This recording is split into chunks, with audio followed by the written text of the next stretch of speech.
반갑습니다. 우리 이제 마태복음 공부하는 시간 됐는데요. 이 대통령 선거 개표 마치고 제 수업이 첫 번째 수업이 됐네요. 다들 좀 기분이 이게 썩 좋지 않고 많이 걱정되시죠? 저도 지금 걱정인데 오면서 생각을 해보니까 다음번 대통령 선거는 언제입니까? 2030년입니다. 2030년.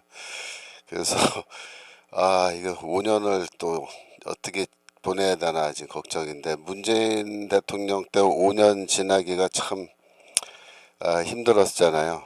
저도 그때 참 힘들었는데 이번에는 또 이재명 밑에서 5년을 지내야 되는 그런 상황이 됐습니다. 그래서 지금 선거 뭐 지나간 선거지만 우리가 조금 그래도 이제 반성을 좀 해볼 만한 내용들이 이제 있는데,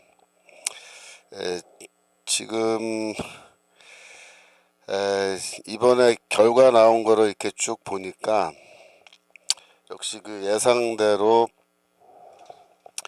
그 이준석 이기 때문에 좀 많이 우리가 타격을 입었어요. 그러니까 그 윤석열 대통령이 당선되던 2022년이죠. 그때 상황을 생각을 해보면은 그때는 이제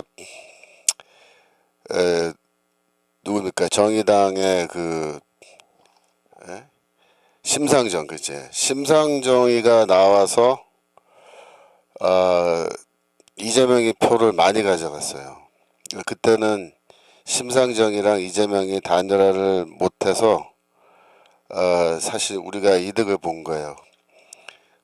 그랬는데 이번에는 물론 권영국이라고 나오긴 나왔지만, 권영국이는 심상정이만큼 표를 많이 못 가져갔어요. 이번에 보니까 결국은 이준석이가 나와서 표를 뭐 7%인가요? 8% 가져갔죠, 그죠? 지금 마지막 나와 있는 그 아침의 통계를 보니까 8.34% 가져갔네요. 이준석이 8.34. 그러니까 지금 그 부정선거를 뭐 저도 이제 인정을 하는데, 부정선거가 없었다라는 전제를 할 경우에 이준석이가 8.34%를 가져가서 이게 타격이 컸습니다. 지난번에는 심상정이 덕을 많이 봤는데 이번에는 이준석이가 완전히 분탕질을 쳐버린 그런 셈이 됐어요. 만약에 8.34%를 뭐 다 김문수에게 오지는 않는다 하더라도 만약에 온다고 가정을 하면 어떻게 됩니까? 49.49%가 돼서 0.07% 앞서요, 이재명이한테. 그러니까 이제 승리할 가능성이 있었어요. 근데 이준석이가 끝까지 완주하고 그래서 지금 상당한 타격을 입은 겁니다. 그러니까 우리가 사실 그 대통령 탄핵 결정되자마자 저도 이제 들은 얘기인데요. 이 대책위원회 뭐 그런 게 열렸어요. 그래서 거기서 이제 대통령 탄핵되자마자 다가오는 선거를 어떻게 대처할 것인가 회의를 했는데, 그 회의 결과가 어떻게 나왔냐면은 이준석이가 출마하면 한 7% 정도 가져갈 거다, 그렇게 예상을 했어요. 근데 7%를 이준석이가 가져가 버리면 이기는 건 불가능하다, 그때 당시에 이미 그렇게 예상을 했습니다. 그래서 이준석이를 사퇴시키거나 이렇게 주저앉게 만드는 방법을 연구를 해야 된다, 그런 결론이 나왔는데, 문제는 주저앉힐 방법이 없는 거예요, 지금. 그래서 결국 끝까지 자기가 고집스럽게 완주하겠다고 해서 이제 이런 결과가 나왔는데, 이제 이준석이는 뭐 아마 이번에 제 추측에는 정치권에서 퇴출되지 않을까. 이재명이가 단단히 이준석이 손을 또 볼 것 같고, 그래서 뭐 제명된다 뭐 어떻게 된다 그런 얘기가 지금 나오죠. 그리고 지금 현재 그 부정선거 문제는 여러 가지 지금 뭐 이런저런 이야기가 나오고 있는데, 제가 지금 파악한 거는 조금 스토리가 다른 거예요. 이건 뭐냐면은 미국의 그 썬데이 저널이라고 하는 그런 그 주간지죠. 주간지인데 거기에 그 지난 4월 24일 날 기사가 올라온 게 있습니다. 저도 이런 게 있는지 몰랐는데 이제 어젯밤에 이런 얘기가 나와서 저도 찾아서 읽어봤는데, 안치용이라는 어떤 기자가 취재를 한 거예요. 근데 내용이 뭐냐면은 그 재외국민 투표를 위해서 그 선거관리위원회에서 투표용지 발급기 프린터죠. 프린터랑 그 관련돼 있는 그 프로그램입니다. 소프트웨어 프로그램. 그래서 명부 확인기라고 하는 그런 프로그램인데, 그 프로그램을 제외 공간에 전부 다 이제 나눠준 겁니다. 그러니까 운송한 거예요. 중앙선거관리위원회가 제외 동포청을 통해서 투표용지 발급기를 보냈는데, 문제는 뭐냐면은 그 발급기 모델명을 그 인터넷에 공개한 거예요.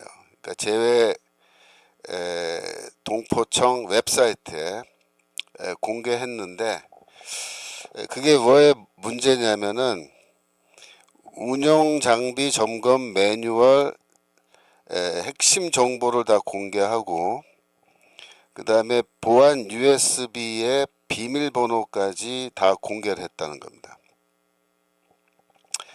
그런데 그게 실수였던 거예요. 사실은 실수로 그거를 공개했는데 그거를 비공개로 전환했다가 결국 중앙선거관리위원회와 재동포청이 한참 동안 뭐 옥신각신 논의하다가 다시 공개로 전환을 했다는 거죠.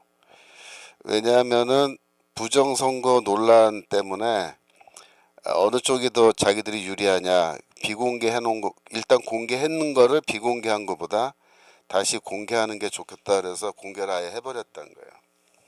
근데 이게 왜 문제가 되냐면은 그 투표용지 프린트를 하는 프린터의 그 모델명까지 공개하고, 그 다음에 그 프린터에서 이거를 프린트아웃 하기 위한 소프트웨어에 접근할 수 있는 비밀번호까지 공개를 했다는 겁니다. 그래서 지금 이 제외 국민 투표용지를 사실 누군가가 흑심을 먹고 이거를 활용하면 얼마든지 대량으로 프린트아웃 할 수 있게끔 그렇게 되어 있는 상황이었다는 거예요. 이게 지금 4월 24일 기사입니다. 지금이 6월 4일이니까 한참 전이죠. 그래서 지금 요게 지금 왜 문제가 되냐면은 어젯밤에, 그러니까는 그 어젯밤에 각종 그 부정선거 혐의 그 케이스들이 인터넷에 많이 올라왔는데, 그 올라온 것 중에서 성남시 수정구 같은 경우에 투표용지를 신권 다발로, 그러니까 구겨지지 않은 거죠. 형상 기억종이 이렇게 다발로 묶여 있는 이재명으로 표기된, 이재명 1번으로 기표가 이미 다 있는 신권 다발 같은 이런 그 투표용지가 나와서 그걸 사진이 찍혀서 인터넷에 올라왔는데, 문제가 되는 건 뭐냐면은 거기에 이제 그러니까 관리자 직인이 찍혀 있는 거예요. 관리자 직인이. 그런데 원래 그 투표 용지, 원래 우리 그 내국인용이죠. 국내용 투표 용지는 제일 밑에 바코드가 있고 사전 투표 관리관이라 그래서 네모나게 돼서 거기에 이제 직인을 찍게끔 그렇게 되어 있는 건데, 이번에 대량으로 프린트돼서 빳빳하게 찍혀 나온 그 투표 용지를 보면은 거기에 사전 투표 관리관이라는 표시가 되어 있지 않고 그 대신에 뭐라고 되어 있냐면은 책임위원이라고 적혀 있는 거예요. 책임위원. 근데 책임위원이라고 찍혀 있는 이런 종류의 투표용지는 어디서 프린트아웃 한 거냐면은 해외 재외 국민용으로 프린트아웃 할 때 그렇게 나온다는 거야. 그러니까 재외 국민, 외국에 있는 우리 국민들이 투표를 할 때 사용하는 용지가 다량으로 프린트아웃 돼서 이번에 국내 이 선거에 이 용지가 사용됐다라고 볼 수 있는 그런 증거가 지금 발견이 된 겁니다.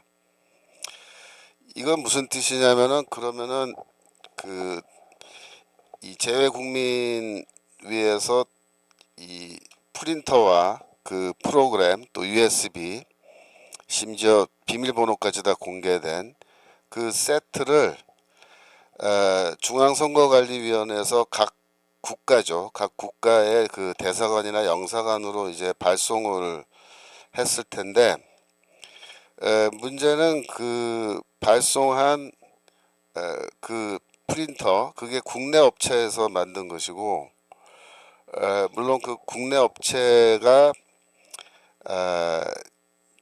보임 테크놀로지라고 하는 어떤 프린터 만드는 회사래요. 근데 그게 시중에 많이 이렇게 판매되는 그런 게 아니라서 쉽게 구입할 수는 없다라고 얘기는 하지만, 이게 사기업이기 때문에 얼마든지 접근해서 돈을 주면은 프린트를 구입할 수 있고, 이 프로그램은 이미 다 공개되어 있기 때문에 얼마든지 프로그램이 복제돼서 지금 돌아다니고, 그 다음에 이런 그 패스워드까지 다 공개됐기 때문에 누구든지 마음만 먹으면은 국내에서도 이 해외용 투표용지를 대량으로 인쇄가 할 수 있다 이겁니다. 할 수 있다. 아마 그래서 지금 이게 제일 큰 문제가 될 것 같아요. 제가 보기에는 앞으로 부정선거 지금 이슈가 된다 그러면, 왜냐하면은 수정구에서 어제 그 대량으로 이렇게 파쇄해가지고 종이를 파쇄기에 돌려서 파쇄한 그 종이 부스레기를 이렇게 비닐봉지에 담아가지고 그 유출하려고 하다가 그게 이제 선거 감시단에게 이제 시비가 붙어가지고 그게 이제 찍혀서 또 웹사이트에 올라왔거든요. 그러니까 이런 정황은 하필이면 수정구에서 그 파쇄를 하고 수정구에서 재외국민용 투표용지가 무더기로 발견이 됐기 때문에 이거는 조사를 해볼 만한 가치가 충분히 있습니다. 왜냐하면 지금 이 빳빳한 종이로 된 그런 그 투표용지가 지금 여러 곳에서 나왔는데, 그게 어디서 나왔느냐라는 걸 봐야 되는데, 이번에 바코드를 심어놨기 때문에, 지난번엔 QR코드였고 이번에 바코드로 바꿨잖아요. 그러니까 바코드로 바꿨기 때문에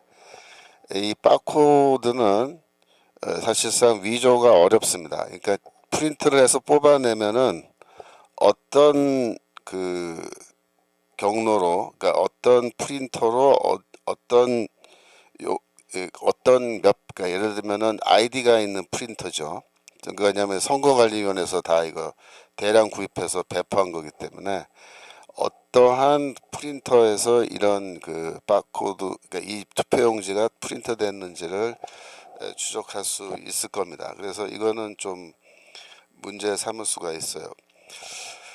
그래서 웹사이트에 올라온 얘기 중에 재미있는 얘기는 뭐냐면은 어떤 분이 그 챗 GPT에 이번 대선 결과를 집어넣어서 질문을 했다는 거예요. 뭐라고 질문했냐면은 본투표에서는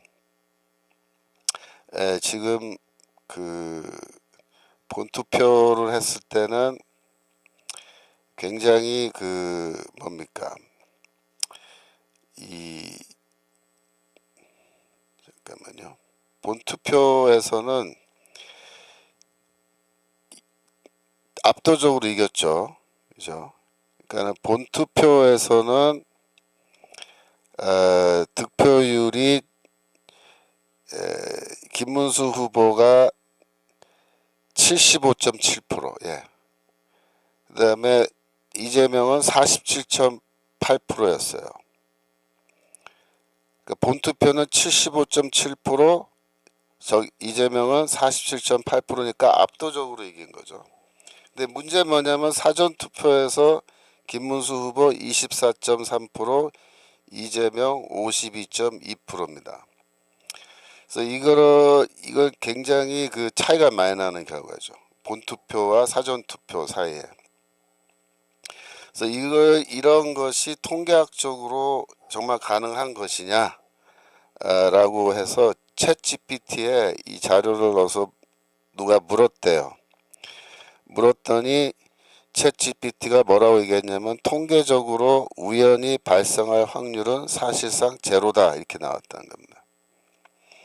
거기에 대한 분석을 그 챗 GPT가 자세하게 해서 뭐 이렇게 냈다는데, 여하튼 그런 정상적인 선거에서는 자연적으로 그런 상황이 발생하는 것은 불가능하다, 뭐 이렇게 나왔다는 겁니다. 그러니까 이 통계학적으로 또 설명이 불가능한 현상이 이번에도 또 나왔기 때문에 결국은 이번 선거도 결국은 부정선거, 특별히 사전선거에서 상당한 조작이 있었을 거라고 볼 수밖에 없는 그러한 통계학적 결과가 이번에도 나온 겁니다. 그래서 지금 그 김문수 후보가 승복한다고 연설을 이미 했기 때문에 이거를 지금 어떻게 해야 될지, 그러니까 국민의힘이 이것을 문제 삼고 이렇게 하면은 참 좋은데 국민의힘은 이거를 문제 삼지 않고 그냥 승복해버리는 그런 문제가 지금 있는 거예요. 이번에 오늘 아침에 오면서 제가 그 유튜브 또 신문 뉴스 보니까 백악관에서 그 이번 선거에 대해서 그 공식 논평은 아니고 그 서면으로 질문에 대한 대답으로 나온 건데, 뭐라 했냐면은 그 대한민국 이번 선거 결과에 대해서 백악관이 중국의 민주주의 국가 개입에 반대한다, 그렇게 백악관에서 얘기를 했다는 거예요. 그러니까 한국 선거에 대해서 논평하면서, 그러니까 묘한 거죠. 즉 한국에서 이재명이 당선됐는데 거기에 대해서 백악관이 서면 논평을 하면서 중국의 민주주의 국가 개입에 우리는 반대한다, 그렇게 얘기했어요. 즉 이번 선거는 중국의 개입이다, 선거 개입이다라는 강한 뉘앙스의 논평을 한 겁니다. 그러니까 트럼프는 아직 그 이재명한테 당선 축하 전화 그런 거 한 적 없고, 루비오 장관이 국무장관이죠. 국무장관이 그냥 이재명 당선 축하한다는 식으로 그냥 한마디 한 것, 그 정도고, 지금 현재 백악관의 공식 논평은 나오지 않았습니다만은 서면으로 나왔고 이미 한국 뉴스에 이게 떴습니다. 그래서 미국 측의 입장은 지금 뭐 이번 선거를 미국이 뭐 인정하지 않을 수는 없을 것 같고요. 더구나 지금 우리나라 국내에서 뭐 선거를 불복하는 이런 움직임이 없는 상황에서 미국이 그 선거 인정 못한다 그렇게 하기는 힘들겠죠, 그죠? 그런데 지금 벌써 미국 측의 반응이 싸하게 지금 나오고 있습니다. 그러니까 오늘 뉴스에 보니까 트럼프가 관세 그 철강에 대해서 25%를 50%로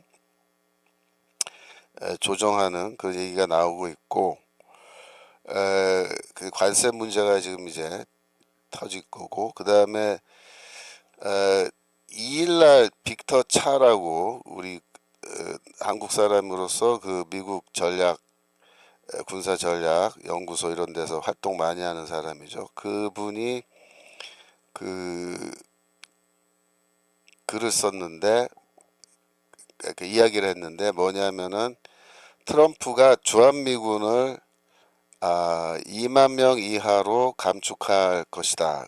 그렇게 지금 예상을 했습니다. 그거는 이미 대선 전에 나왔었죠. 그래서 지금 현재 주한미군이 18,000명이 국내에 주둔하고 있는데 4,500명을 해외로 괌으로 빼겠다 그렇게 얘기를 했어요. 그래서 제가 그저께 우연히 괌에 갔다 온 사람 만났는데 괌에 갔더니 벌써 괌 주민들은 주한미군이 이곳으로 옮겨온다고 그래가지고 집값이 지금 엄청 뛰기 시작했대요. 그 렌트비가. 그러니까 이제 그 4,500명이 갑자기 이제 몰려오면은 거기에 이제 장교들이나 이런 사람들 숙소 이런 거 가족들 다 글로 이동해야 되니까 그쪽 그 집값이 많이 뛰었다고 벌써부터. 그래서 주한미군이 그쪽 괌으로 이동하는 거는 기정사실로 그러니까 4,500명인데 그게 뭐냐면은 그 전투여단이에요. 전투여단 지상군 전투여단인데 미국은 지금 육군 즉 지상군을 주한미군에서 지상군을 지금 빼내는 겁니다. 빼내서 괌이나 이런 일본이나 다른 데로 옮기는 겁니다. 왜냐하면은 이제 그 신속 타격 전력이라 그래서 미군의 그 작전 개념이 바뀐 거예요. 그래서 일단은 중국이 선제 공격을 할 거기 때문에 선제 공격을 피할 수 있는 곳으로 군부대를 다 빼놓고 이제 중국이 선제 공격했을 때 타격을 최소한으로 받고 즉시 반격할 수 있게끔 그렇게 하겠다는 그런 작전이거든요. 그래서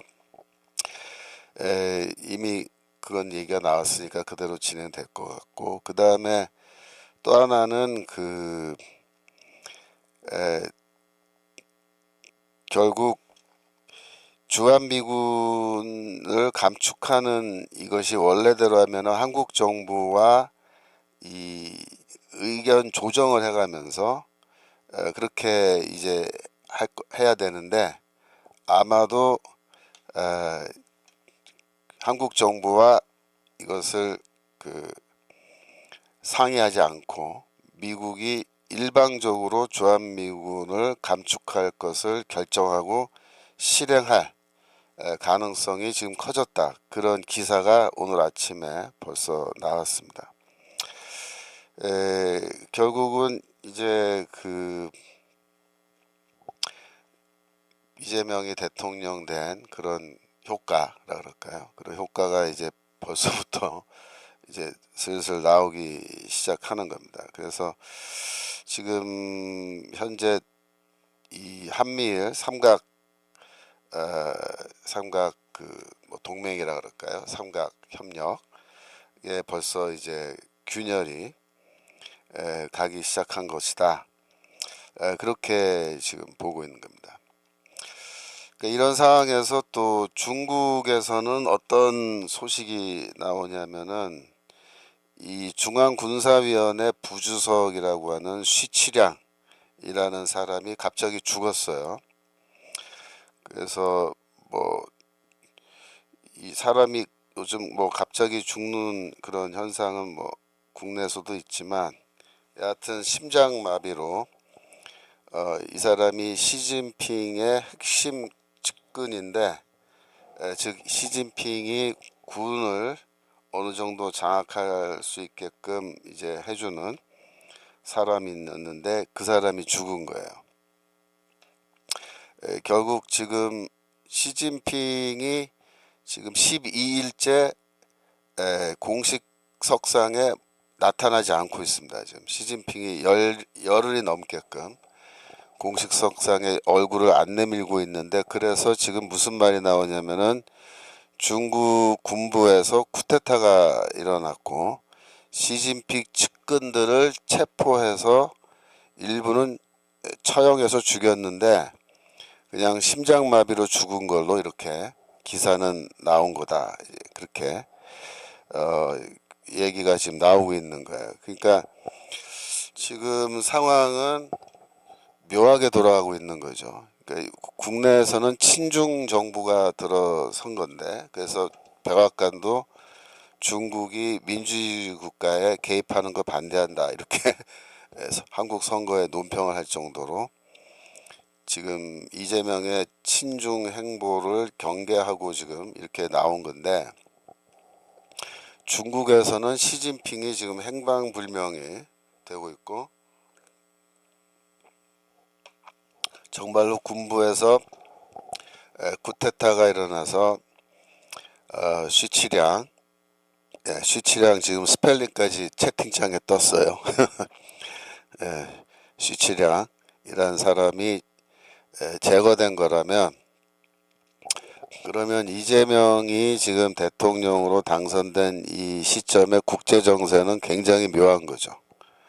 그래서 중국 문제가 어떻게 정리가 되느냐, 이것도 지금 우리나라에 큰 영향을 줄 것 같습니다. 그래서 하여튼 지금 대선 불복운동 국민 저항권으로 일어나야 하지 않을까요? 그렇게 말씀하셨는데, 수출특공대님, 그건 지금 이제 오늘 첫째 날이고 지금 아무도 이런 문제에 대해서 구체적인 논평을 하고 있지 않기 때문에 제가 뭐 감히 말씀드리기는 그런데, 일단은 선거에 여전히 문제가 많았다는 것을 지적하지 않을 수는 없습니다. 그러니까 이번 선거에도 사전투표뿐만 아니고 본투표에서도 상당한 문제들이 발생했기 때문에 이런 문제를 지적은 해야 될 거예요. 그러니까 부정 선거라 그럴까요? 아니면 선거 조작이라 그럴까요? 이 문제를 제기해야 되고 목소리를 일단 내야 됩니다. 이것을 뭐 받아들이건 안 받아들이건 간에 일단 얘기를 해야 되고, 그 다음에 이 사안이 얼마만큼 그 국민들에게 받아들여지느냐에 따라서 선거 대선 불복 운동으로 나갈 건지 안 나갈 건지 그거는 차후에 판단을 해야 되지 않을까 생각되는데, 전 목사님께서 뭐 또 결정하시겠죠. 그거는 결정하신 대로 따라가면 되는데, 지금 그 앞으로 예상이 지금 문제예요. 그러니까 지금 이렇게 됐는데 앞으로 어떻게 될 것이냐, 우리나라가 여러 가지 이제 많은 문제가 발생할 건데, 첫 번째로 이제 그 포퓰리즘 정책을 이재명이 뭐 선거 전부터 25만 원씩 나눠준다고 큰 소리 쳤잖아요. 그러니까 포퓰리즘 정책이 이제 실시가 되는데, 그 말은 뭐냐면은 정부의 그 부채가 계속해서 늘어난다는 거죠. 정부 부채가.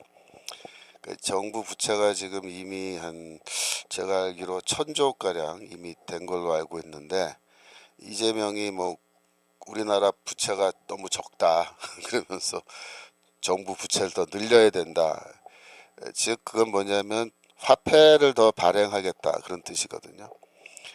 그러면 돈 나눠주고 이렇게 할 때 다 돈을 찍어서 내면은 결국 화폐 가치는 떨어지고 이제 인플레이션이 발생하는 거죠.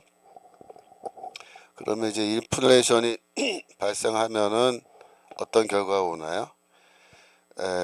화폐 가치는 떨어지고 자산 가치는 올라가는 거죠. 그 아파트 값이 또 이제 올라가기 시작하는 그런 현상이 곧 일어날 거라고 그렇게 이제 추측할 수 있습니다.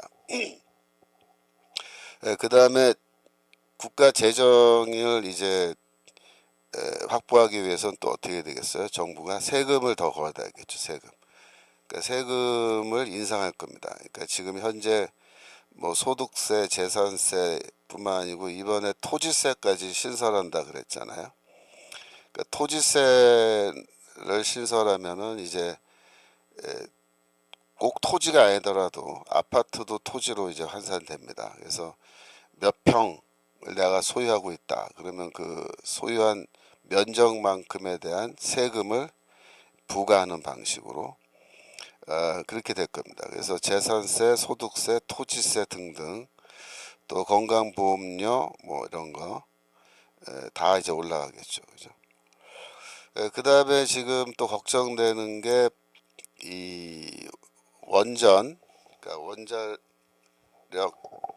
이용한 그 전기 생산 이거를 이재명이가 반대하고 있기 때문에 민주당이 결국 이제 뭐 자연 친화적인 재생에너지 어쩌고 저쩌고 해가지고 태양광 이런 것도 더 풍력 발전소 이런 거 더 많이 이제 짓겠죠. 그러면 어떻게 됩니까? 결국은 전기세가 이제 오르겠죠. 이번 여름에 굉장히 더울 걸로 예상되는데 이제 에어컨을 이제 틀어야지 살 수 있어요. 에어컨 안 틀고 여름 견디기가 점점 어려워져 가고 있는데 이 전기세가 이제 올라가면 그만큼 생활비 부담이 이제 어려워지는 거죠. 그죠? 그 다음에 또 어떤 변화가 예상됩니까? 그 일단은 그 아까 한미동맹 약화되는 거 그건 말씀을 드렸죠. 한미동맹이 이제 약화될 거고 그 다음에 이제 일본과의 관계도 이제 의도적으로 이제 적대적인 관계로 몰고 가겠죠. 그래서 예전에 문재인 때 노재팬 했던 식으로 또 그렇게 갈 것이고 그 다음에 친중으로 가겠죠. 그죠? 친중 가서 제일 큰 문제는 지금 그 친중 외교에서 제일 큰 문제는 그 그러니까 중국 사람들이 그 조선족 포함해서 너무 쉽게 입국하게끔 그렇게 이제 된 거죠. 앞으로 더 그렇게 쉽게 입국하게 될 것이고 그 다음에 투표권 지금은 지방선거에만 투표권을 주고 있습니다만은 이제 민주당이 이 외국인들에 대한 투표권을 더 확대할 걸로 예상합니다. 근데 이제 외국인 중에 압도적 다수가 중국인들이기 때문에 중국인들에게 국회의원 선거라든가 대통령 선거에서도 투표권을 다 확대하는 그런 방식의 될 것 같고 그 다음에 지금 그 중국인들 중에 그 자산을 해외로 빼돌리기 원하는 사람들이 무지하게 많은데 지금 그 우리나라 국내의 토지 또 빌딩 아파트 이런 등등 부동산을 외국인이 취득하는 것이 지금 쉽거든요. 네, 이런 거를 계속해서 더 확대할 가능성이 더 커집니다. 그 다음에 뭐 의대는 이제 공공의대로 넘어가는 거죠. 그래서 의대 정원을 확대하는 거를 넘어서서 앞으로 이제 공공의대를 만들어서 의사를 대량으로 배출하는 그런 방향으로 갈 겁니다. 그래서 이번에 그 의사들이 지난번에도 그 국회의원 선거할 때 민주당을 찍었잖아요, 의사들이. 근데 이번 선거에서도 이제 의사들 상당수가 민주당 계속 찍고 아니면은 선거를 보이콧했습니다. 그러니까 즉 김문수는 못 찍겠다, 국민의힘은 못 찍겠다 우리는. 그래서 아예 기권하는 그런 의사들이 이제 많았어요. 그러나 결국 어떻게 됩니까? 민주당을 찍고 보이콧을 해서 이재명이 당선되므로 공공의대가 이제 설립되고 대량으로 의사들이 이제 배출되면 현재 뭐 의대 나와서 지금 학교 다니는 학생들이나 이미 의사가 되어 있는 사람들은 다 큰 뭐 혜택을 보진 않겠죠, 그죠? 큰 손해를 볼 거예요. 그러니까 뭐 자기들이 물론 저도 윤석열 대통령의 그 의료개혁 정책에 찬성하지는 않았습니다. 저도 물론 반대하고 비판했는데 그러나 이번 선거를 통해서 민주당을 지지하는 그러니까 재발등을 도끼로 재발등을 찍는 그런 일들을 했기 때문에 이거는 불가피합니다. 의대 정원 확대 정도가 아니고 공공의대 설립으로 가는 겁니다. 그래서 공공의료의 질은 이제 현저하게 떨어지는 방향으로 그렇게 갈 겁니다. 그 다음에 지금 그 또 걱정들 많이 하는 게 인터넷에 또 SNS 등등에 대한 규제인데요. 지금 벌써부터 그 뭐라 그러니까 이재명과 이재명 아들 비난하면 안 된다라고 하는 그런 법안을 만들어서 이제 민주당이 그 뭐 통과시키지 않은 것 같지만 아직 그런 법안까지도 지난번에 만든다고 큰 소리 쳤잖아요. 그러니까 앞으로 뭐 별의별 법안을 다 만드는데 국민들의 자유로운 의견 표현을 제한하는 그런 법안을 많이 만드는데 그걸 넘어서서 이제는 뭐 네이버라든가 이런 그 플랫폼이죠. 그 인터넷 플랫폼을 아예 국가가 관리를 하는 그런 방향으로. 그래서 카톡도 지금 카톡 내부 규정을 스스로 바꿔서 이미 규제를 하기 시작했고 그런 게 앞으로 5년 동안 계속 될 것이기 때문에 굉장히 지금 어려운 상황으로 갑니다. 한 가지 지금 특이한 거는 이제 북한인데요. 북한 문제가 어떻게 처리될지는 아직 모르겠습니다. 즉 지금 트럼프 행정부가 북한 문제를 어떻게 해결할지 그 방향을 아직 정확하게 이야기하지 않고 있는데 그게 왜 그랬냐면은 남한의 선거 때문이에요. 사실 남한의 이 정치적인 불안 때문에 북한 문제를 건드리지 않고 가만 내버려 둔 겁니다. 그런데 이제 확정됐잖아요. 남한 문제가 확정됐고 이재명이가 대통령 돼서 앞으로 5년은 이재명이가 이제 있는데 얘네들이 친중, 친북, 반미 세력이란 거를 미국이 다 이미 알고 있기 때문에 지금 이제 내부적으로 회의를 많이 할 거예요. 이 한반도 문제를 어떻게 할 거냐 했을 때에 상당히 파격적인 그런 정책 결정이 나올 수 있다고 저는 그렇게 예상합니다. 그래서 트럼프 행정부에 있는 이분들이 쉽게 말하면 그러니까 어떤 틀에 짜여진 사고를 한 사람들이 아니고 틀 바깥에까지 나가서 파격적인 그런 사고를 하는 그런 사람들이기 때문에 정책을 만들 때도 우리가 갖고 있는 고정관념에서 상당히 떨어진 매우 파격적인 해결책, 한반도 문제, 동북아시아 이 해결책 그런 거를 들고 나올 가능성이 커요. 그래서 지금 제가 제일 우려하는 거는 트럼프 행정부가 북한과 아예 정전 협정을 맺어버리고 전쟁을 완전히 종식시키는 거죠. 정전협정을 우리는 반대하는 입장인데 트럼프가 아예 그거를 들고 나올 수도 있고요. 왜냐하면 남한이 이재명이 대통령이 됐기 때문에. 그리고 정전협정이 체결이 돼버리면은 주한미군을 감축하거나 철수하는 게 굉장히 쉬워지죠. 그러면 미국은 매우 간편하게 간단하게 지금 이 동북아시아의 미군 재배치 이거를 할 수 있습니다. 그러니까 지금 그거는 북한이 굉장히 환영하는 수순이거든요. 그러면은 우리로서는 굉장히 상황이 더 나빠지는 거예요.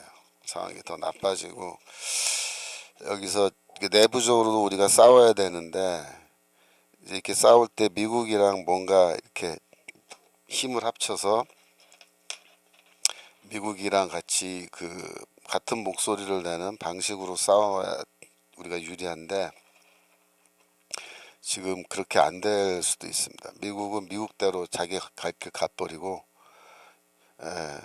우리는 지금 홀로 나와서 외롭게 투쟁을 해야 되는 그런 5년 동안 그런 상황으로 갈 수도 있어요. 그러니까 지금 굉장히 그 국제 정세가 지금 유동적인 불안한 상황 속에서 하필이면 이때 대통령 선거가 걸려서 또 결과적으로 이재명이한테 정권이 넘어가서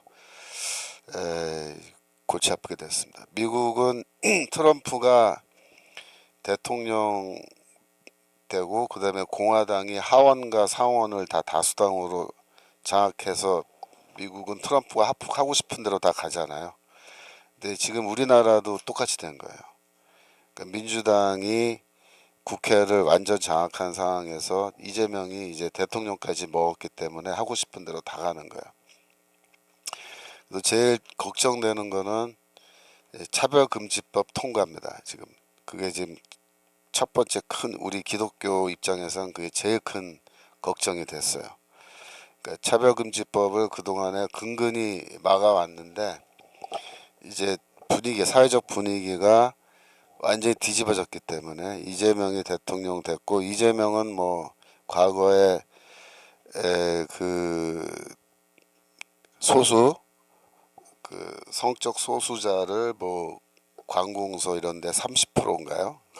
채용하겠다라고 그런 말까지 옛날에 한 적이 있거든요. 그러니까 이재명의 그 태도는 분명한 건데 차별금지법 통과를 이제 아마 행정부 차원에서 추진을 할 가능성이 있죠. 그러니까 왜냐하면 지금 뭐 자기들 막을 수 있는 건 아무도 없다고 보기 때문에 그동안에는 기독교 세력을 두려워했던 거는 선거에서 기독교가 반대표 던질까봐 그래서 이제 그 조심을 했던 건데 이번에 이미 선거 다 끝났잖아요. 그러니까 대통령 선거 다 끝났고 국회의원 선거 아직 멀었고 이런 상황 속에서 지금 뭐 무서울 거 하나도 없죠. 눈치 볼 것도 없고 기독교 눈치 보겠어요 지금 얘네들이? 그러니까 눈치 안 볼 겁니다. 그러니까 다시 말하면은 차별금지법 그냥 통과시켜버릴 가능성이 거의 이번에. 그러니까 법사위원회 위원장도 정청내고 거기 뭐 막을 사람이 없어요. 법사위원회 매번 법사위원회에서 막았거든요. 그런데 이렇게 돼버렸으니까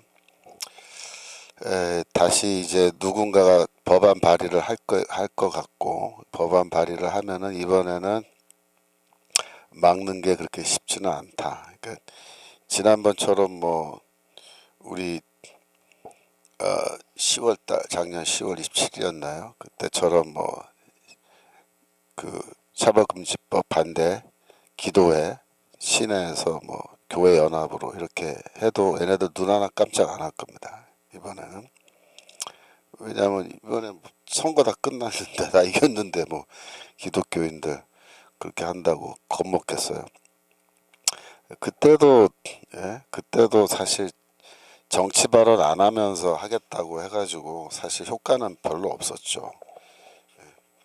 그때도 사실 정치적으로 얘기를 했었어야 돼요. 왜냐하면은 차별금지법을 매번 누가 만듭니까? 이 민주당이 주도해서 만들거든요. 통과할 때도 민주당 주도로 통과시키는 거고. 근데 그날 민주당, 더불어민주당 입 밖에도 그런 단어 입 밖에도 내지 않고 그 기도했기 때문에 얘네들이 겁을 안 먹는 거예요, 결국은. 그래서 이제 두고두고 지금 뭐 여러 가지 아쉬움이 많이 있는데 일단 선거가 끝난 상황이고 결정이 났기 때문에 우리가 지금 이 상황에서는 그러니까 뭐 쉽게 말하면 현실을 정확하게 직시하고 앞으로 어떤 일이 벌어질 것인지는 이미 다 예상이 되는 바고 그쪽 방향으로 이제 뭐 미친 듯이 달려갈 텐데 지금 그거를 막을 힘이 없다는 게 참 통탄스러운 거죠. 그래서 이번에 다시 한번 느꼈습니다만은 국민의힘이라고 하는 정당이 결국 우리에게는 제일 큰 뭐 장애가 되는 이 싸움에서 제일 큰 장애가 되는 게 국민의힘이에요. 미국은 그 트럼프가 4년 전 선거 끝났을 때 선거 불복했습니다. 트럼프는 나는 이 선거에 승복할 수 없다, 불복한다라고 딱 선언을 하고 그러고 싸운 거예요. 4년 동안 싸웠는데 그때 싸울 때 공화당을 변화시킨 거죠. 공화당을. 결국 공화당이 완전히 친트럼프 세력으로 물갈이가 싹 다 돼버리고 그래서 공화당이 트럼프와 함께 싸운 겁니다. 그래서 지금 저렇게 미국은 제대로 된 나라로 돌아가고 있는 거예요. 지금. 그런데 우리는 지금 우리는 광화문에서 계속 싸워왔고 앞으로도 싸우겠지만 문제는 뭐냐면은 이 정치적으로 파급력 갖고 이거 변화를 주도하려면 정당이 함께 해야 돼요. 근데 지금은 이제 국민의힘 같은 정당이 우리와 함께 하면은 이게 가능한데 국민의힘은 지금 우리랑 완전히 다른 생각 갖고 있고 딴 길로 가는 거예요. 매번. 오히려 우리랑 적대시하고. 그래서 우리가 이 싸움에서 이기기가 참 힘든 겁니다. 결국은 저 국민의힘이라는 정당이 우리의 싸움의 장애물이에요. 장애물. 그러니까 결국은 저 국민의힘 정당이 해산을 하든지 뭐 쪼개지든지 어떻게 해가지고 이게 되지 않으면 안 됩니다. 그러니까 저는 제 바람은 이제 김문수 후보가 당권을 잡아야 됩니다. 당권을 잡아야 되고 이번에 김문수가 당권 잡으면 그 한동훈계를 다 징계하고 내보내야 됩니다. 내보내고 그다음에 이번에 그 대통령 선거할 때 흐리멍텅하게 행동했던 인간들 다 내쫓아 버리고 그래서 싸워야 돼요. 국민의힘 안에서 싸워서 국민의힘을 전투적인 정당으로 만들어야 되는데 숫자가 적어져도 괜찮아요. 어차피 이제는 막판이기 때문에 나갈 사람 내보내고 민주당 가고 싶으면 다 가라 그러고 내보내고 이제는 완전히 칼라를 동일한 칼라로 해가지고 이제 이재명이랑 붙어서 싸울 사람만 여기 남아라.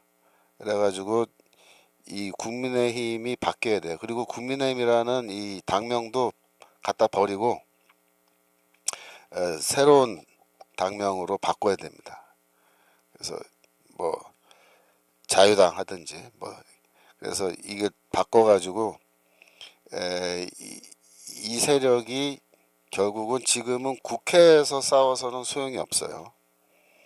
왜냐하면 국회는 이미 민주당이 다 점령했기 때문에 거기서 뭐 싸울 여지도 없는 거고 그러니까 결국은 이 새로워진 김문수 정당이죠. 김문수 정당이 거리로 나와야 됩니다. 거리로 나와서 우리와 함께 싸워야 돼요. 그래야 이걸 뒤집고 이길 수가 있어요. 앞으로 저렇게 매가리 없이 예? 아니 그 개표하는데 다 그냥 방송사 출구조사 발표하자마자 다 집에 가버리고 거기 안철수 혼자 우두커니 앉아있는 저런 정당이 왜 필요하냐고 우리가. 그래서 지금 이 국민의힘을 내부 정리하는 게 요다음 과제예요. 그래서 우리는 지금 이재명이하고도 써야 되지만 국민의힘 내부에 있는 이 변절자들 한동훈이고 뭐 다 필요 없어요. 다 쫓아내고 다 나가라 그러고 너희들 나가서 뭐 하고 싶은 대로 다 하라. 민주당 가고 싶은 가고 우리 필요 없다. 그래서 이것만 해도 우리가 일단은 성공해요 이번에. 그러니까 이제 김문수가 이걸 해야 됩니다. 당권 장악해야 돼요. 김문수가 지금 졌다고 지금 거기 방에 집에 처박혀서 뭐 고개 처박고 울고 있을 시간이 아니에요 지금.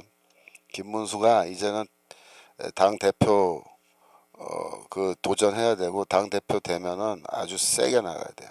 그래서 이 국민의힘을 하여튼 쪼개는 한이 있더라도 전투 정당으로 이게 돌아와야 됩니다. 그래서 우리랑 손잡고 싸우면은 이번에 40 몇 프로, 뭐 부정선거 안 했다고 치고 40 몇 프로인데 이 40 몇 프로의 국민이 딱 이제 새로워진 김문수 정당이죠. 김문수 정당과 딱 힘을 합치면 뒤집어 엎을 수 있어요. 그 다음에 6월 18일 재판 말씀 많이 하시는데 공직선거법 그 고등법원 판결이 어떻게 나는지 물론 두고 봐야죠. 하지만 지금 분위기는 검사들도 다 사표 내고 도망가 버린 마당에 재판관들이 과연 이재명이한테 유죄 때릴 만한 배짱이 있는 그런 판사들이 대한민국에 있겠느냐? 저는 없다고 봅니다. 그래서 그거는 큰 기대를 하기가 이미 어렵다. 그래서 고등법원에서 뭐 유죄 판결 내리고 100만 원 이상 때리면은 물론 이제 유죄고 그래서 대법원 올라가면은 이제 그거 되겠지만 지금 분위기는 얘네들이 겁먹고 다 도망갈 그렇지 않을까. 저는 그렇게 추측을 해요. 지금 분위기 사회 분위기 그렇게 가는 거죠. 이재명의 정치 보복은 지금 엄청나게 지금 할 거거든요. 그러니까 이미 대선 전전날인가요? 그 내란죄 부분에 대해서 정치인들도 내란죄에 적용되는 정치인들은 다 뭐 재판에 넘기겠다 그렇게 얘기를 했잖아요. 그러니까 지금 일단 정치권부터 시작해서 정치 보복이 이제 시작될 건데 문재인 때 있었던 그 문재인 때 그 뭡니까? 문재인 때는 청산 무슨 청산이라 그랬잖아요. 예. 부, 부패 청산이 아니고 하여튼 무슨 뭐 청산한다고 그래갖고 그때 색 난리 쳤잖아요. 근데 그거 이상이죠 지금은. 문재인이 했던 정치 보복 이상으로 이번에 아마 할 겁니다. 그래서 이제 뭐 이준석이 제명부터 시작할 것이고 이게 쭉 할 건데 하여튼 두고 봅시다. 그래서 여러분들이 그 지금 어떻게 보면은 적폐청산, 맞습니다. 적폐청산. 이제 지금 상황이 이렇게 됐기 때문에 오늘 수요일 아침이라 마음이 싱숭생숭 하실 거고 저도 뭐 그래요. 마음이 싱숭생숭하고 그러니까 걱정을 하기 시작하면은 끝도 없죠, 그죠? 걱정 시작하면 끝도 없는데 그러나 어떡합니까? 지금 이런 상황에서 또 우리가 해야 할 일은 하는 거고 살아가야죠, 그죠? 또 살아가야죠. 그러니까 이재명이 밑에서 살아가는 게 뭐 앞으로 쉽지는 않겠지만 그래도 살아가야 되고, 만약에 5년까지 버텨야 되는 상황이라면 또 버텨야 되는 거죠. 그래서 뭐 정말 우리가 기도 안 하면은 이제는 정말 살아가기 힘든 세상이 됐어요. 더 기도의 힘으로 살아가야 되고, 또 믿음으로, 신앙 안에서 살아가야 돼요. 그 신앙이 흔들리지 않고 우리가 믿음을 굳게 하고 또 말씀 안에서, 기도 안에서 살아가면은 시간은 흘러갑니다. 시간은 흘러가요. 시간이 흘러가면은 언젠가는 또 2030년이 올 것이고, 그 전에 또 국회의원 선거는 더 빨리 오는 거고, 그래서 다시 한번 이제 우리가 일어날 날이 올 거예요. 그래서 이제 이재명이가 문재인의 그 매운맛이기 때문에 문재인 때 그 맛을 보고 사람들이 환멸을 느껴서, 그래서 이제 윤석열 대통령을 만들었는데 그걸 금방 잊어버리거든요.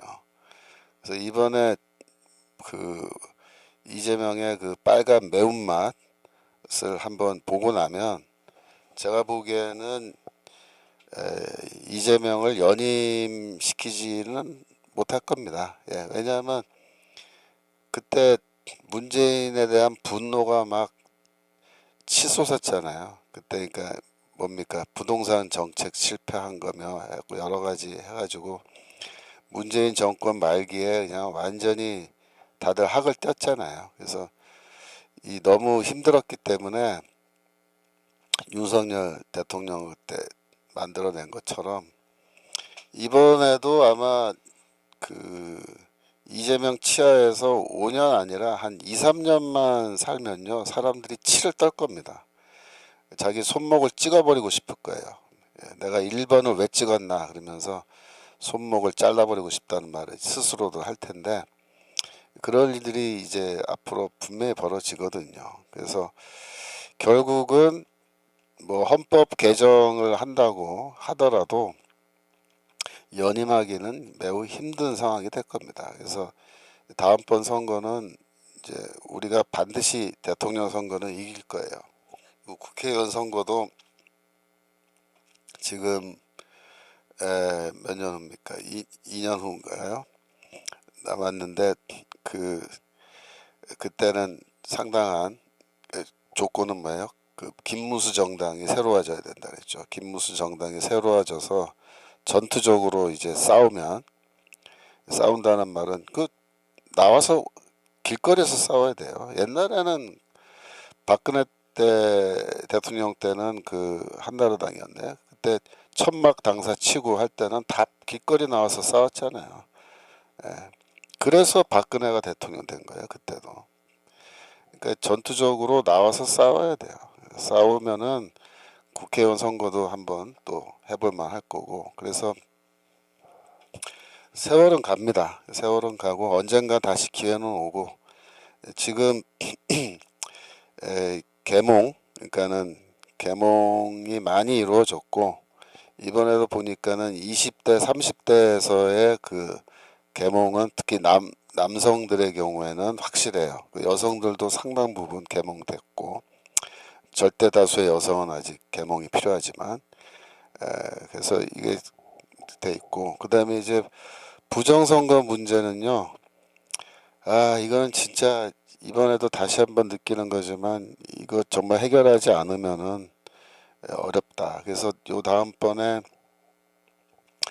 대통령 선거에 이기고 하여튼 국회의원 선거도 이기면은 그때는 반드시 이 선거제도 다 고치고 완전히 뜯어 고쳐야 됩니다. 그래서 그렇게 하지 않으면은 이제 뭐 우리에게는 희망이 없어요. 그러니까 지금 그거를 할 수 있는 여건을 만들어 가야 됩니다. 예, 맞습니다. 한동훈이가 싸울 수 있는 사람 다 잘라버렸죠. 예. 그러니까 어서 희한 망측한 놈들을 다 국회의원 공천 주고, 뭐 특히 비례대표 들어온 것들은 미친 놈들 다 끌고 들어와가지고 하여튼 한동훈이 죽일 놈이에요. 예, 욕을 하자면 끝이 없지만 그 정도 하고 진도로 나가야겠죠 이제. 예. 그래서 예, 지금 사랑제일교회 예, 또뭐 정광 목사님 우리 핍박 예상을 좀 뭐 해야겠죠, 그죠? 앞으로 어떤 형태로. 하지만 뭐 우리가 하여튼 광화문에서 지금 계속 예배 잘 드리고 있고, 하여튼 이 흐름은 계속 이어나가야 될 것 같습니다. 자, 우리 이 정도 하고 마태복음 공부할까요? 그러니까 이제 한풀이 마음에 맺힌 거 이제 뭐 걱정, 근심 이거 다 나눴으니까 좀 털어내시고, 자, 마태복음 12장 47절입니다. 그 노트북으로는 185페이지입니다. 185페이지. 36번 새로운 가족의 탄생 그건데요. 47절 한 사람이 예수께 여짜오되 보소서 당신의 모친과 동생들이 당신께 말하려고 밖에 섰나이다 하니.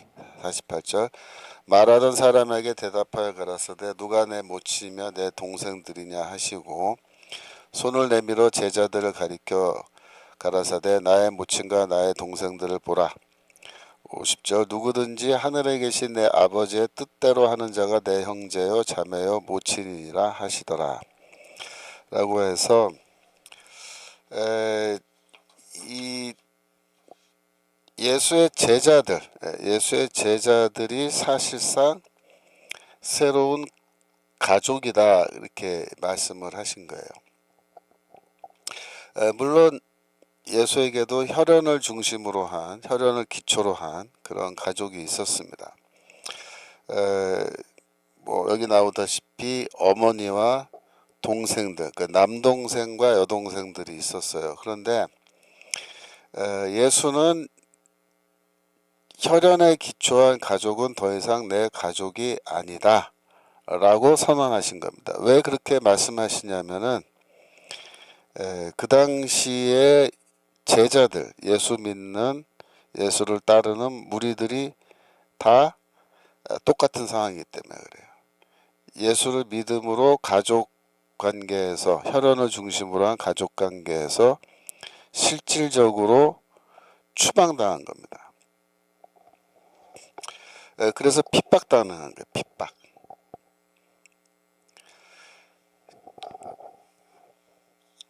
이 사람들은 다 어떤 사람들이냐면은 그 신앙 때문에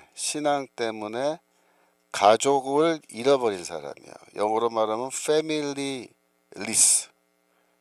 가족이 없는, 홈리스, 가정이 없는, 홈리스 혹은 패밀리리스가 된 사람들이에요. 누가? 예수의 제자들이.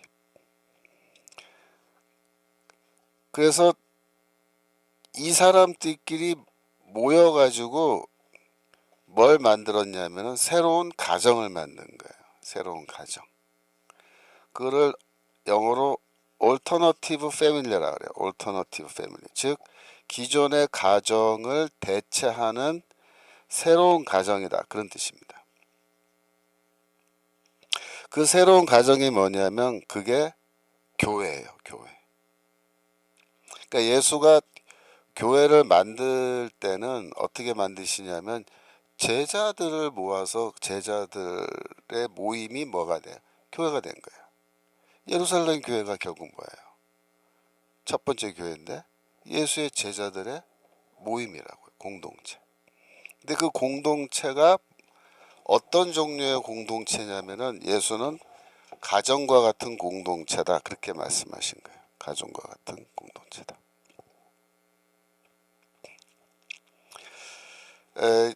그래서 이 사건은 상당히 예수가 의도적으로 그 기회를 포착해서 이렇게 말씀하신 거예요. 예수가 어느 집안에서 지금 가르치고 있는데 어머니와 동생들이 예수를 찾아서 왔는데 사람들이 너무 많으니까 집안에 못 들어가고 바깥에서 이제 말 좀 전해달라. 우리가 찾아왔다고. 그래서 이제 제자들이 바깥에 어머니와 동생들이 와 계세요. 그러니까 예수가 야, 너 뭐라 그랬어? 어머니와 내 동생들이 와 있다고? 내 가족이 와 있다고? 그러면서 그 사람들 내 가족 아니야 이렇게 말하는 거야. 그 사람들 내 가족 아니야. 누가 내 가족이냐? 너희들이 내 가족이야. 이렇게 지금 말씀하시는 건데 그거는 상당히 예수께서 의도적으로 그렇게 기회를 포착해서 말씀하신 거죠. 그런 종류의 기회를 티칭 모먼트라고 그래요. 티칭 모먼트. 티칭 모먼트가 뭐냐면 의도한 건 아닌데 어떤 사건이 딱 발생했을 때 요게 나의 가르침을 확실하게 가르칠 수 있는 좋은 찬스구나 라고 판단하고 그 순간을 가르침을 위해서 활용하는 거예요. 예수도 그런 거예요. 예수가 의도한 건 아니지만 바깥에서 가족이 와서 선생님 바깥에 가족들이 와 계시는데요 이렇게 얘기했을 때 그거를 딱 기회를 포착해서 가르치는 거예요. 그들은 내 가족 아니다. 너희가 내 가족이다. 이렇게. 바울의 경우도 마찬가지입니다. 바울의 경우도 바울이 이제 그 전도에서 신자를 만들어내면은 그 사람은 신앙 때문에 그 집안에서 사실상 추방돼요. 꼭 물리적으로 추방되지 않더라도 여전히 그 집안에서 살더라도 심리적으로 추방되는 거예요. 심리적으로 추방. 왜냐하면은 우상 숭배를 안 하기 때문에 우상 숭배에 참여 안 한단 말이에요. 근데 헬라 가정이라는 거는 집집마다 다 가신이라 그래서 조상 대대로 섬기는 신이 정해져 있어요. 가신. 하우스홀드 갓 혹은 뭐 패밀리 갓 그렇게 말하는데 아버지가 섬기던 신을 아들이 이어서 섬긴다. 그렇게 되는 겁니다. 그 집 안에 그 신을 섬기기 위한 제단이 설치가 되어 있습니다. 그 제단을 집 안 마당에 이렇게 설치해요. 그래서 거기에 뭐 매일같이 혹은 정기적으로 가장과 모든 식솔들이 함께 모여서 거기에서 그 신에게 제물을 바치고 또 이렇게 뭐 기도를 한 제사를 드리는 거죠. 그런 종교 행위를 하게 돼 있단 말이에요. 문화적으로 그거는 어느 집이나 다 하는 거예요. 근데 그게 우상이잖아요. 그러면 예수 믿으면 그거를 할 수가 없다고요. 그러면 어떻게 핍박받는 거예요. 핍박받고 심리적으로 추방되는 거예요. 추방되는. 가족관계가 망가지는 거죠. 그래서 이 예수는 일부러 그런 말씀을 함으로써 이제 이 사람들을 제자들을 내 가족으로 만드는 건데 그 예수가 12제자를 세워서 12제자를 새로운 가족으로 그렇게 만드시는 그 과정은 결국 뭐냐면은 이스라엘의 12지파를 회복하는 거예요. 12지파를 회복하는 거. 이사야서 11장 11절. 구약 성경에 보시면은 이 미래에 하나님이 이스라엘을 구원하시는데 그 구원이 뭐냐면은 이 12지파를 회복하는 걸로 그렇게 이야기하는 성경 구절들이 있어요. 이사야서 11장 11절. 그날에 주께서 다시 손을 펴사 그 남은 백성을 아수르와 애굽과 바드로스와 구스와 엘람과 시날과 하맛과 바다 섬들에서 돌아오게 하실 것이라. 12절. 여호와께서 열방을 향하여 기호를 세우시고 이스라엘의 쫓긴 자들을 모으시며 땅 사방에서 유다의 이산한 자를 모으시리니. 즉 그 위에 잠깐 올라가 보세요. 그 이스라엘이 이제 북이스라엘과 남유다로 나눠져 있었고, 북이스라엘의 10지파, 남유다의 2지파. 그래서 유다와 베냐민 지파가 남유다고 나머지가 10지파인데, 이 아수르의 멸망을 당했죠. 북이스라엘이. 그때 아수르는 이주 정책이라 그래서 이스라엘 백성들을 강제로 이주시켰어요. 어디로? 이방인들이 사는 지역으로. 그래서 아시리아 지방으로 다 분산해서 다 흩어버렸습니다. 그리고 그 땅에 이방인들이, 이스라엘 민족이 아닌 아시리아 사람들이 거기 이주해서 살게끔 그렇게 한 거죠. 그리고 또 이 유대인들이, 그러니까 이스라엘 민족들이 계속해서 많이 흩어졌어요. 그러니까는 남유다가 멸망당할 때, 예를 들면은 그 예레미야 같은 선지자는 애굽으로 가죠. 나중에 그러니까 애굽으로 피난 가는 사람들을 행렬에 끼어서 같이 간 걸로 돼 있어요. 그래서 이 이집트로도 애굽으로도 많이 갔고, 그 바드로스, 구스, 엘람, 시날, 하맛 등등 여러 지역으로 그 유대인들이 이제 흩어진 겁니다. 그래서 12지파가 다 흩어진 거예요, 사실상.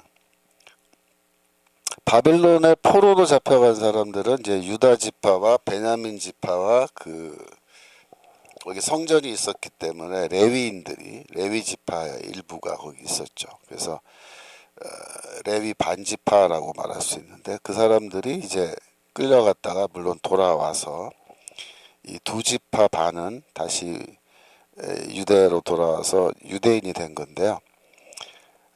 이 이사야서 11장에 있는 이 예언은 뭐냐면, 미래에 하나님이 그 흩어진 모든 이스라엘 그 자손들을 다 불러 모아서 회복하신다, 그런 얘기예요. 12절에 보시면 열방을 향하여 기호를 세우신다라는데, 그 기호가 뭐냐면 깃발이야, 깃발. 그러니까 이 표지라고 말할 수 있는데, 이 표지를 높이 올린다, 세운다라는 말은 뭐냐면 깃발을 올린다라는 뜻으로 그렇게 이해하시면 돼요. 그런데 그 깃발이 뭐냐면은, 그게 바로 이 메시아예요. 메시아를 세워서 이렇게 올려서 깃발처럼 이렇게 올려서 세우시면은, 그 깃발을 보고 이스라엘의 쫓겨난 자들이죠. 그 다음에 이사란 자는 흩어진 자야. 그래서 디아스포라 유대인들입니다. 그들을 다 모으신다라고 되어 있습니다. 그래서 12지파가 회복된다라고 하는 그런 예언이 이사야서에도 나오는 거예요. 이사야 49장 6절. 이사야서 49장 6절.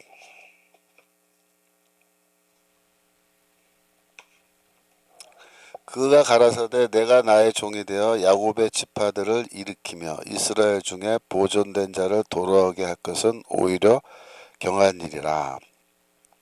내가 또 너로 이방인 빛을 삼아 나의 구원을 베풀어서 땅끝까지 이르게 하리라. 여기서 나의 종이 이제 이사야서의 주의 종인데 곧 메시아죠. 이 주의 종이 뭘 하냐면 야곱의 지파를 일으키고 이스라엘 중에 보존된 자들이 다 돌아오게 한다 이겁니다. 야곱의 지파가 뭐예요? 12지파거든요. 야곱의 뭐 아들들이라 그럴까요? 12지파가 회복된다, 그 얘기예요. 12지파가 회복된다. 주의 종을 통해서 12지파가 회복된다, 이렇게 돼 있어요. 예레미야서 30장 10절.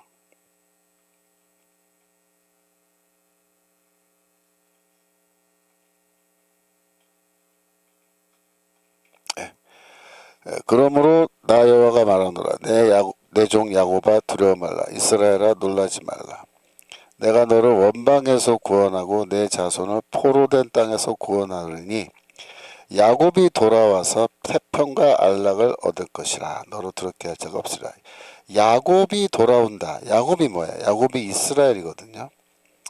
야곱에게 12아들이 있어서 사실 뭐 12지파가 이렇게 된 셈인데, 야곱이 돌아온다. 야곱이 태평과 안락을 얻는다. 그게 뭐야? 야곱의 그 12지파가 회복된다. 이스라엘의 회복은 곧 12지파의 회복이란 말이야. 예레미야서 31장 7절.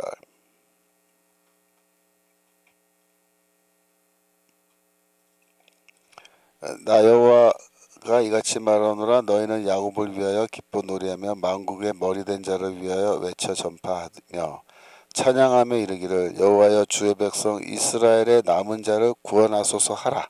그래서 이스라엘의 남은 자, 즉 살아남은 자들이죠. 이스라엘의 살아남은 자들을 구원하시는데, 그 8절로 내려가 보시면은 보라 내가 그들을 북편 땅에서 인도하며 땅 끝에서부터 모으리니 그들 중에는 소경과 절뚝발이와 잉태한 여인과 해산한 여인이 함께하여 큰 무리를 이루어 이곳으로 오되라고 해서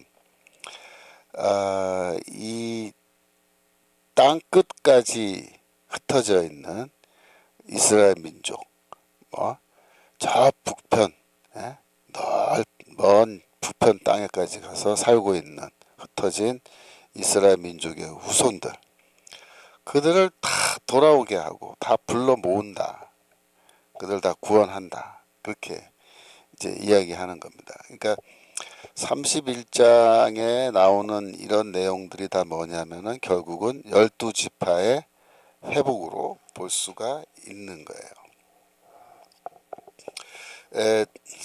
예레미야서 33장 7절. 예레미야서 33장 7절.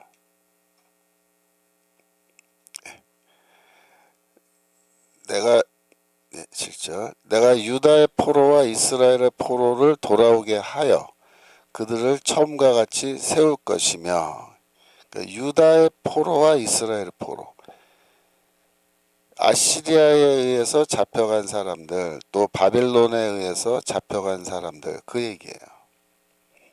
그 14절로 가면요, 나 여호와가 말하노라. 보라 내가 이스라엘 집과 유다 집에 대하여 이른 선한 말을 성취할 날이 이르리라. 여러분이 이스라엘 집, 유다 집, 이걸 왜 구분하죠? 이게 북이스라엘과 남유다 국가를 말하는 거예요. 그러니까 북이스라엘이 먼저 망하고 남유다가 그 다음에 망했잖아요. 그래서 북이스라엘은 아시리아에 의해서 멸망당했고 남유다는 바벨론에 의해서 멸망당했는데, 이 이스라엘 집 10지파, 유다의 집 2지파입니다. 합쳐서 12지파예요. 그들을 향해서 내가 이른 선한 말, 그들을 구원하겠다라고 하는 약속이죠. 그거를 내가 이제 성취할 날이 곧 이른다. 그게 언제냐? 그게 예수 그리스도의 때예요. 예수 그리스도의 때에 하나님이 12지파를 회복하신 거예요. 그래서 12지파를 어떻게 회복하느냐? 12명의 제자를 세워서 그들을 통하여 상징적으로 12지파를 회복하는 겁니다. 그렇게 돼요. 실제로 이 12지파 중에서 10지파는 사라졌습니다. 어떻게 사라졌냐면 이방인 가운데 흩어져서 사라졌어요. 그러니까 이방인들 중에 그 10지파가 있는 거예요. 그러니까 바울 당시에는 이제 바울은 베냐민 지파였고, 그 다음에 유다 지파가 있는 거죠. 왜냐하면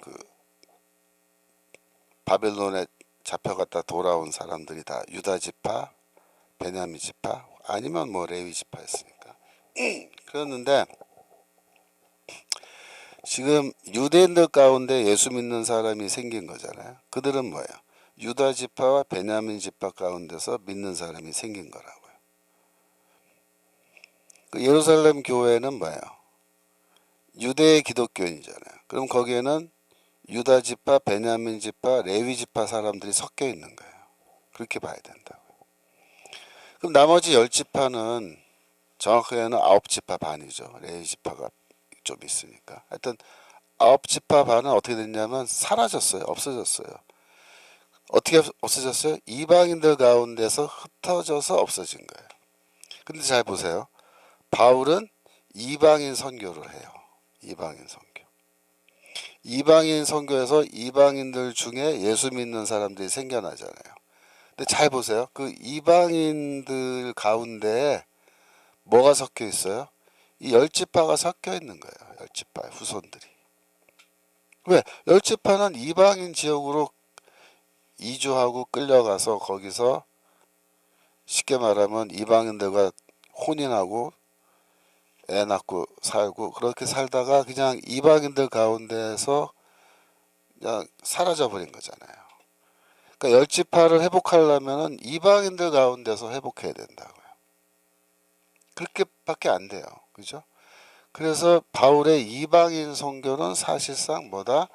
10지파를 다시 회복하는 그러한 과정인 거예요.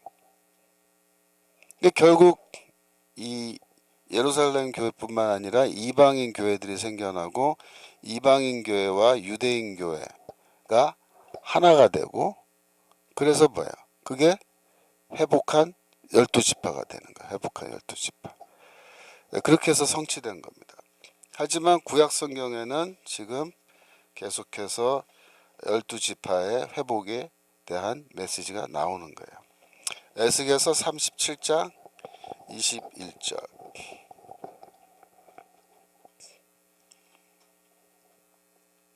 에스겔서 37장 21절. 21절. 그 앞에죠. 그들에게 이르기를 주 여호와의 말씀에 내가 이스라엘 자손을 그 간바 열국에서 취하며 그 사면에서 모아서 그 고도로 돌아가게 하고 22절 그 땅 이스라엘 모든 산에서 그들로 한 나라를 이루어 한 임금이 모두 다스리게 하리니 그들이 다시는 두 민족이 되지 아니하며 두 나라로 나누이지 아니할지라. 그 다음에 24절 내려가셔서 내 종 다윗이 그들의 왕이 되리니 그들에게 다 한 목자가 있을 것이라. 그들이 내 규례를 준행하고 내 율례를 지켜 행하며 25절 내 종 야곱에게 준 땅 곧 그 열조가 거하던 땅에 그들이 거하되 그들과 그 자손손이 영원히 거기 거할 것이요 내 종 다윗이 영원히 그 왕이 되리라. 자, 그러니까 21절 다시 올라가셔서 이 잡혀간 나라에서 그 자손들을 다 모아서 돌아오게 하는 거예요. 어디로? 고토가 뭐야? 옛 땅. 예, 팔레스타인으로. 22절 그래가지고 그들이 다시 나라를 이루게 하는데 두 나라로, 그러니까 남유다와 북이스라엘 그런 식으로 두 나라로 나누지 아니하고, 그죠? 두 민족이 되지 않고 한 나라가 되게 하는데 그 한 나라를 다스리기 위해서 하나님이 24절에 왕을 세워준다는 거예요. 그 왕이 뭐냐면 목자예요. 목자가 왕이에요. 그래서 이 목자를 왕으로 세워주시는데 누구냐면 다윗이에요. 다윗. 그런데 그 다윗이라는 사람은 과거에 살다 죽은 그 다윗 왕이 아니고 미래에 하나님이 세우시는 메시아를 상징하는 거예요. 그래서 25절에 다윗이 영원히 그들의 왕이 된다. 되죠. 다윗이 메시아가 영원한 왕이잖아요. 그래서 이렇게 그 구약 성경은 12지파의 회복, 다시 한 나라를 이루고 메시아가 왕이 돼서 다스리는 그 메시아의 나라가 이루어진다라고 그렇게 이야기하고 있는 거예요. 스바냐서 3장 20절. 스바냐 스바냐 3장 20절. 내가 그때 너희를 이끌고 그때 너희를 모을지라. 내가 너희 목전에서 너희 사로잡힘을 돌이킬 때 너희로 천하 만민 중에서 명성과 칭찬을 얻게 하리라. 그래서 모으신다라고 하나님이 이렇게 말해요. 사로잡힘을 돌이킨다가 뭐예요? 포로에서 돌아오게 한다. 이것도 전부 다 12지파 회복에 관한 예언으로 볼 수가 있습니다. 그래서 이와 같이 그 구약 성경이 12지파의 회복, 이스라엘의 회복을 이야기하고 있는데 예수는 그거를 어떻게 이루신다? 제자들을 모아서 그들을 가르치고 그들을 교육시킴으로 결국은 그 중에 12명의 제자를 세우시는데 그 12지파를 12제자를 세우심으로 이스라엘을 회복하겠다는 이 구약 성경의 예언을 성취하시는 것이다. 그렇게 말할 수가 있습니다. 일단 1교시 여기까지 하고요. 기도하고 마치고 10분에 다시 2교시 하겠습니다. 기도하겠습니다. 하나님 아버지, 저희들이 열심히 기도하고 또한 노력하였으나 저에게 기대대로 되지는 않았습니다. 지금 저희가 앞으로 이 이재명이라는 정말 저희가 원하지 아니하는 그런 대통령 밑에서 앞으로 5년을 살게 되었는데 지금 너무나 가슴이 답답하고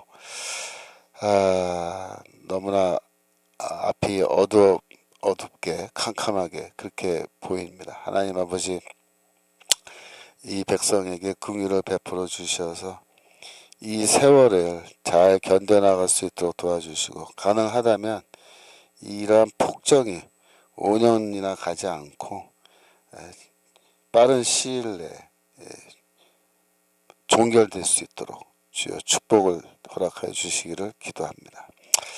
앞으로 저희가 어떻게 싸워나가야 될지 지혜를 허락하여 주시고 저희가 절대로 이 악한 세력에게 무릎 꿇지 않게 하시며 끝까지 약한 세력과 맞서 싸우는 주의 백성 되도록 주여 도와주옵소서. 감사드리며 예수 그리스도 이름으로 기도합니다.